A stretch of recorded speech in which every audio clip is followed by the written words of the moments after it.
బీర్వా నిండా చీరలు ఉన్నా సరే ఇంకో కొత్త చీర ఉంటే బాగుండని కాయిష్ పడుతుంటారు అక్కలు. ఎప్పుడు కట్టిన చీర కట్టాలనా, ఓటి కొనిస్తే ఏమాయే అని ఇంటాయనతోటి జగడం సుత పెట్టుకుంటారు.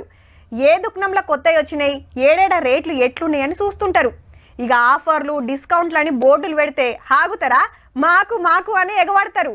గీడ సుత ఓ ఆఫర్ నడిచిందుల్లో అయితే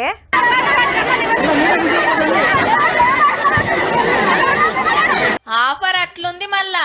ఉత్త 9 రూపాయలకే చీరే అని సాటింపేసే వరకు షాప్ దియక ముందే లైన్లు కట్టిండ్రు మా అక్కలు. అగో రోడ్ల మీద ఎంతగానం నిలబడ్డారో.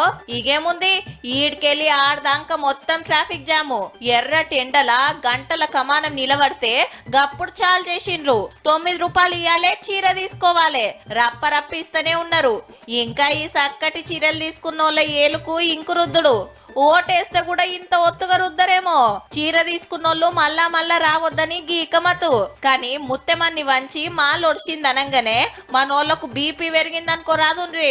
గీంత దానికి 6-10 రోజుల సంధి పబ్లిసిటీ ఎందుకు చేయాలి? పనులు ఇడిచిపెట్టి ఊర్లకేంచొచ్చినాం అని ఆర్పారడుచుకుంటా అంటే ఊకుంచలేక 4వ సిమ్మాలే యాష్టగొన్నారు. వికారాబాద్ లా కొత్తగా ఓ షాపింగ్ మాల్ తెరిచి 9 రూపాయలకే చీరే అని ఆఫర్ పెడితే గిది పరిస్థితి. పుక్కడి పబ్లిసిటీ కోసం షాపోళ్ళు గింత మంది నాగం చేసిండ్రన్నట్టు. అయినా 900 పెడితేనే మంచి చీర రాదు. అసొంటిది 9 రూపాయలే అనగానే మీరెట్లా నమ్మిండ్రక్కలు? గా పైసలతోటి దస్తన్న వస్తుందా? హగ్గు వనంగానే మనం ఇట్లా ఎగబడతామనే వాళ్ళు గీసొంటి కథలు పడతాండ్రు. జర సోచాయించుండ్రి.